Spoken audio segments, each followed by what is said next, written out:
Hey, out there in Shacknews land. Very excited to be joined today by co-founders of Limited Run Games, Douglas and Josh. How are you guys doing today? Great. Well, How are thanks. you? Obviously, you guys have a passion for gaming and collecting and stuff like that, but where did the concept for Limited Run Games originally come from? Like, how did you guys decide, like, this could be a real thing, this could be a business that we do? Yeah, so this is fairly long-winded. I'll try to do it concisely, but I started my own game development company in 2010 called Mighty Rabbit Studios, and we spent about 5 years just making games. You know, we made our own game called Saturday Morning RPG. It came out, it got some decent critical reception, but it didn't sell well, and it didn't, pay enough to keep our doors open or whatever. So we had to work on other people's games. A company hired us to make this game called Breach and Clear, and we really busted our butts for 2 years to make that game happen on a very small budget. And it came out, it was reviewed well, and people liked it. It made our partners a lot of money, so they greenlit a sequel. But then the sequel, we had 3 publishers telling us, they all wanted different things. One of our clients was playing Last of Us at the time. They're like, it's got to be a zombie game, it's got to be set in Boston. And then we had another client that was playing Diablo. They were like, it's got to be like Diablo. And it's like, but it's a sequel to a turn-based tactical game. Like, what are we supposed to do here? And then another client was like, it's got to be online. It's got to have online co-op. And, it also has to be turn-based tactical. But we had somebody saying it needs to be real-time. Somebody saying it needs to be turn-based. Somebody saying it needs to be online. So it was like everything in one. They wanted us to do everything at once and completely change the game. And I'm surprised we managed to make a game as good as we did, because it came out, it's got like a 70 or whatever on Metacritic. It's not amazing, but we had a small team, a shoestring budget, and the game has like 40 hours of gameplay in it. It's an open world game with like a 40-hour single player quest. It's got procedural dungeons. It had online co-op when we launched. Like, pulled off a lot with an 11-person team and 3 publishers all telling us conflicting things to make the game into. So but because the game only kind of reviewed decently or whatever, and it wasn't what people who played the first game expected, it didn't do well, and we were left at a point where we basically had no work, and we were about to shut down. And kind of when we hit that point, the last thing we had done was we had ported the original Breach and Clear game to PlayStation Vita, because our client was kind of like, we don't have other work for you, but we'll throw you Breach and Clear on the Vita because we don't particularly care about the Vita that much. Let's try it out or whatever. And you can have a stake in that. We had no stake in the revenue on any of the other games we built for them. So it was kind of our first time having a stake in it. And sure enough, the game sold terribly on Vita, because it was just 2015 wasn't a great year for digital releases on Vita. Most of the big publishers had abandoned it, and it was kind of like a hardcore niche that had remained on it. And it was kind of clear that our business was going to shut down. So I had a meeting where I sat everybody down. It was around E3 2015, and I told everybody to get jobs elsewhere. I said, we're probably shutting down within the next 2 months. We've got $10,000 left in the bank, and that's it.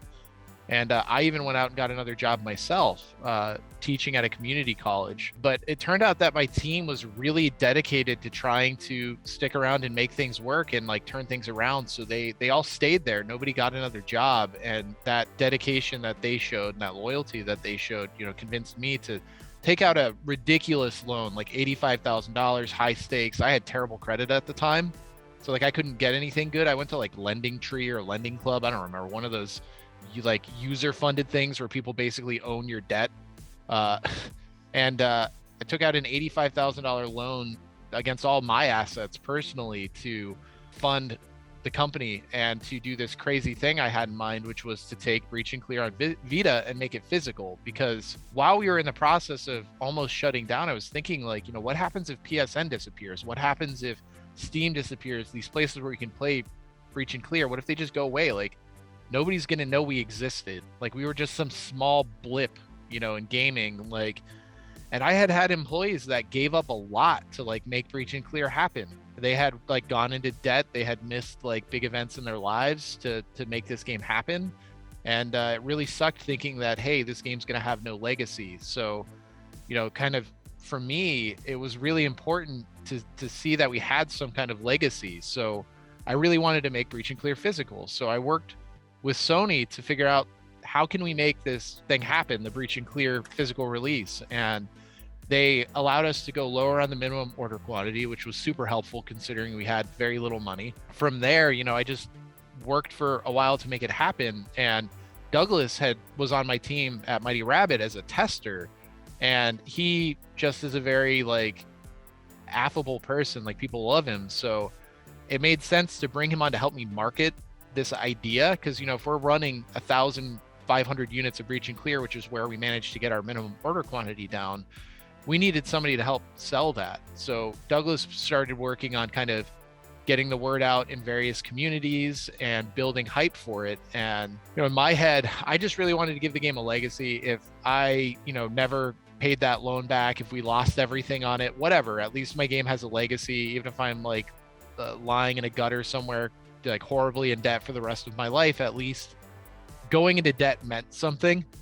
But what actually ended up happening is the game sold out in under 2 hours, between Douglas's efforts and just reaching the communities that wanted this. And then just this there's this community of people that were just frustrated that games were digital only, and that seemed to be where the industry was moving. And I get it as a collector. In my mind, there were several times in the past where I'd play a game like Shadow Complex and say, hey, I wish this game was physical. I want to buy this game in a box, but I just couldn't. Nobody was doing it. And there was this progression towards digital. And it just turned out that I wasn't the only person who was frustrated with this. There were thousands of people out there that hated it, that wanted things physically, and were scared of things like the same thing I was scared of with breach and clear, with games just maybe disappearing one day and not being around anymore. So can you kind of speak to the importance of preservation and how you decide what games you're going to work with? I'll let Douglas kind of talk about the decision process with the games, but I'll talk about the preservation side a little bit, just because I had that feeling as a developer. It's just I hate the idea that bad games on the NES, people are going to remember those forever because they exist as cartridges, and collectors will just constantly trade it or talk about it or whatever. You're always going to remember, Dr. Jekyll and Hyde on the NES because, people are revisiting these things. These games have a legacy because they're physical, because they're transferable, because they exist outside of this digital space. But, as a developer, we didn't have that. There's not a guarantee that there's going to be a legacy. Sure, people uploaded the digital file for Breach and Clear Vita to the Pirate Bay, but what happens when, who cares enough to download it, right? Who's going to keep that torrent active for the next 20 years? That torrent's going to disappear. I'm not one to say that we are, doing the real preservation work necessarily. Infinitely replicable digital bootleg copies or whatever. I don't want to be, advocating piracy or whatever, but that's truly preserving stuff, right? Because you can get these games digitally, they're out there, but what happens when those torrents die? You need that physical copy as a backup. That's what really keeps these games alive, even if it's only one copy, even if it's only 1,000, even if it's limited, there's some kind of physical record that is there to be tapped into if those torrents die, if these digital downloads disappear, if these storefronts go away. So we're kind of like an insurance policy for preservation, basically. We're not the be all end all preservation house, but we are, the insurance policy that guarantees that things like Breach and Clear on Vita will have a legacy and people will continue to discuss them where they otherwise might not. Yeah, and some of that process in picking games, when Josh and I started Limited Run, we actually created a wish list of games we wanted to target. These are digital only games that we think are amazing that we would really like to kind of seek out and preserve into a physical format. And sure enough, by at this point in our career, we actually hit probably 90% of that list, which was pretty amazing. We had stuff on there like Transistor, which we never thought we'd get to work with. But a lot of the way we go about picking games is kind of, what games do Josh and I enjoy?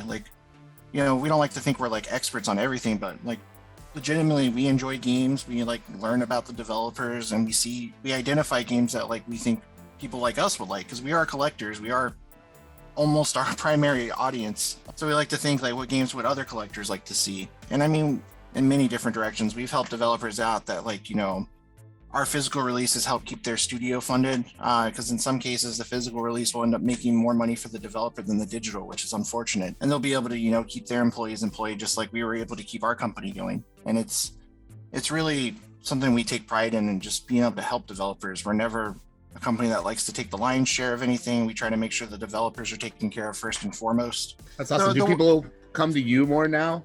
Yeah, that was another thing I was going to mention is when we started the company in 2015, Oddworld reached out to us, and that was kind of like the deciding factor, like, hey, we should do this for other people too, not just our stuff. And Josh had me go to the PlayStation Experience Expo in San Francisco in 2015, and it was kind of interesting going there because when we did Breach and Clear, ESRB ratings weren't required, so the game kind of didn't look official.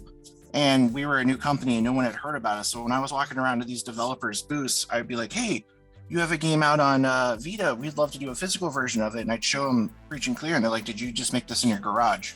And I was like, no, this is from Sony. This is real. And it was kind of a hard process back in the day of trying to like get people to understand that we're a real company and like convincing them to work with us. But you know, after enough talking and explaining things, we already started like rolling on a lot of big people. And then at this point, I would say probably 50% of the stuff we get to work on comes to us versus us seeking it out. And it's pretty amazing. Yeah, People that's definitely, awesome. people know the name now. So it's really worked out. Like this do-it-yourself attitude has really helped spread us. Can you guys talk about a little bit? Obviously, you were game designers, and when you work in a digital space, you know, you make the game, you can put it on a server, people can download it, easy peasy patch it. But what was it like transitioning to a physical space with distribution, product design, packaging, all that stuff? Was that a learn process? Did you guys hire a console? Did you guys trial by fire? Like, talk about that. It was all us learning as we were going. So, you know, on the fulfillment side of things, like when I was running my game development business, I was not paying myself anything. I was all about paying my employees before I paid myself, because otherwise, like, yeah, a game can't exist without the employees. So I was being paid nothing, and in order to fund myself, I was buying things at pawn shops, thrift stores, flea markets, yard sales, whatever I could find and sell. So like I was pretty familiar with, you know, getting things in the mail and out to people. You know, I was doing it by myself, small scale or whatever. So I kind of figured, you know, we'll be able to handle this, because at least going into it, I was super naive, and I was like, we're going to sell through this 1,500 copies at a slow pace.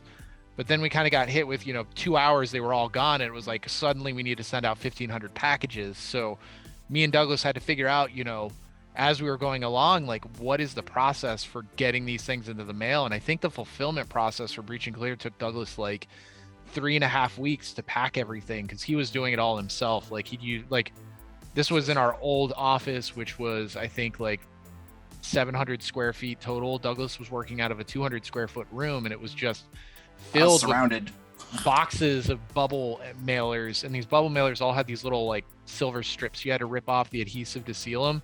And Douglas would come out like covered in those things, like a swamp thing. At the end of the day, just have them stuck all over to him because they were just static clingy, and he was doing everything himself. And I was learning how to do art submissions, packaging design. So I was handling a lot of like anything that was happening on the back end to get these products to exist. I was figuring out on the go. Like big companies, you know, they have somebody dedicated for packaging, for actually creating the bill of materials with Sony and then placing the orders. There's like multiple people at every step, but I was doing all of that while Douglas was doing all of the front end stuff. So he was doing marketing, fulfillment, like just going to events, developer relations, customer support. Yeah, everything at once. Wow. Dude, that's epic. And now here you are 6 years later, and it's still going. Like, that's got to be a real good feeling, right? Yeah, it's much better than, you know, being $85,000 in debt on a really bad loan, and you know everything else that, you know, we put into starting this. I mean, it's great that it worked out, because we didn't start Limited Run because it was something that was going to make a ton of money. We started it because it was something that we really wanted to do and we really loved. And to have something that you care about like this grow into a successful business, like, there's nothing more rewarding than that, because work doesn't really feel like work. It feels like I just get to make cool things that I want every day. Like, it's just a really awesome experience. Yeah, no, it's super cool. And I mean, I feel like the timing's really good. Like, you know, I do a lot of like retro gaming shopping. I live in the Bay Area and there's several retro game stores as well. A few of them even feature limited run games. They got your sticker saying they're like an official. Yeah, I'm guessing that's Phoenix Games, right?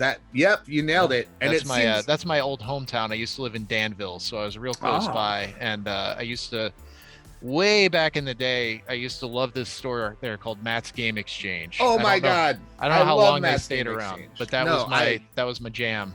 I grew up going to Matt's Game Exchange out in Concord. Yeah. Like in that little like warehouse area, and then they moved to like the Clayton location later, you know. Yeah, no, Matt's Game Exchange was a big part of my childhood, actually. I think it's like a collective thing for, you know, people who grew up in in that region back then. Oh yeah, like they were the spot to go. But it feels like there's been a real revitalization of the retro game market lately too, and it seems like you guys are right in the thick of that as well. You know, I showed you like my NES copy of Shadow of the Ninja earlier. I've got like Jane Silent Bob Mall Brawl as well. So like it seems like you guys are also, as much as you're preserving like these newer titles as well, you're also going back and like finding gems of the past to preserve as well. I'm guessing you guys have been feeling that boom. Yeah, and it's also, you know, when I look at the retro game market, like I had been going to like shows and stores, and one of the things that I started noticing was like these stores could not get a lot of these older games in stock, and they were starting to like resort to selling bootlegs. Like a lot of the stores I would go in, they'd have like these really badly made AliExpress bootlegs of NES games, and like they would try to say like, oh, it's a gray area, it's whatever, but the reality is, you know, it wasn't a gray area, they were bootlegs, but these stores were desperate for inventory because retro gaming was so popular that it was kind of clear like, hey, we work with some of these places that have these rare games in their library and they're not monetizing them, they're actually losing money because bootlegs exist and they're not getting anything from that. So like we should approach them to try to bring some of these older rare games back into print for their original format. So that's why, you know, like this year we announced Castlevania Rondo of Blood for Turbo Duo. Like we're doing that with Konami. So that's like 100% an official new Turbo Duo release that is coming out. It's official in every sense. It's coming out in probably, you know, mid 2022 at this point, I'd say, which is kind of crazy to think. Like, you know, we were able to work with a platform holder to revive like essentially a dead retro platform and bring one of the most requested games from the 90s back to it. Like that's kind of a surreal thing to be able to pull off.